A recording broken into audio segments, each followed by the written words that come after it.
Tentunya Anda tidak menyangka, anak muda pedesaan Vietnam menjadi kaya dengan beternak belut. Tidak hanya bisa membangun rumah dengan mobil, dia juga bisa menikah dengan istri yang cantik. Tahun lalu, tuan-tuan lulus dari universitas. Terlepas dari keberatan keluarga, mereka menggunakan $130 untuk membeli sekumpulan benih belut. Setelah itu, ia melepas benih belut ke dalam kolam yang ada di depan rumah.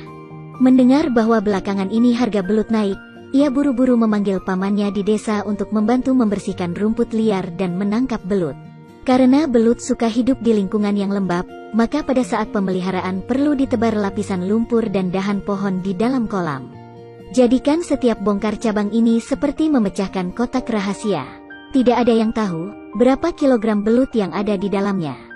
Tuan-tuan juga gugup mencabut tumpukan dahan pertama. Sayangnya, hanya ada beberapa belut besar di bawah ini. Pada titik ini, wajahnya dipenuhi kekecewaan.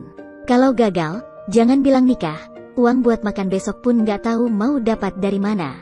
Setelah membalikkan tumpukan pohon kedua, tuan-tuan menari dengan gembira. Di bawah tumpukan kayu ada banyak belut besar yang gemuk, masing-masing beratnya lebih dari setengah pon. Produk berkualitas tinggi seperti ini tentu saja harganya tidak bisa murah. Setiap pon belut harus dijual setidaknya sekitar $8.50.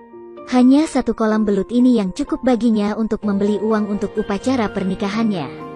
Lagi pula, ini hanya salah satu dari kolam belut miliknya. Sepertinya tuan-tuan kali ini pasti akan mendapat banyak uang. Faktanya, menangkap belut adalah pekerjaan yang sangat fisik. Banyak dari mereka yang bersembunyi di lumpur harus dicari dengan hati-hati untuk menemukannya. Tapi banyak orang berkumpul di kolam, belut tidak akan mati terinjak, bukan? Lagi pula, yang diinjak-injak sampai mati bisa mentraktir semua orang makan enak, tidak apa-apa. Pepatah mengatakan bahwa sejumlah besar orang kuat, dan dengan sangat cepat mereka menangkap sekeranjang besar belut. Namun belutnya tertutup lumpur, sehingga perlu dimasukkan ke dalam keranjang plastik dengan jaring di atasnya. Dimungkinkan untuk mencegah mereka merangkak keluar. Dimungkinkan juga untuk membocorkan air dengan cepat saat membilas.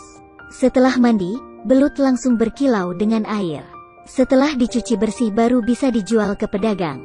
Kolam belut yang penuh dengan belut ini adalah hasil dari gaji belut tuan-tuan sebesar $130. Semua orang merasa, apakah Anda sudah untung atau rugi? Selanjutnya, tuan-tuan dan pengepul melakukan klasifikasi belut. Belut memiliki berat lebih dari 1 kilogram, karena merupakan komoditas langka, sehingga setiap pon harganya sekitar $25. Jenis yang lebih kecil, sekitar 0,5 kg, akan jauh lebih murah. Setiap bobot hanya dijual seharga $3.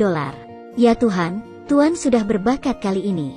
$130 untuk benih belut, tetapi Anda bisa mendapatkan sekitar $6.300. Mencobanya sekali dan sukses besar, sungguh mengagumkan.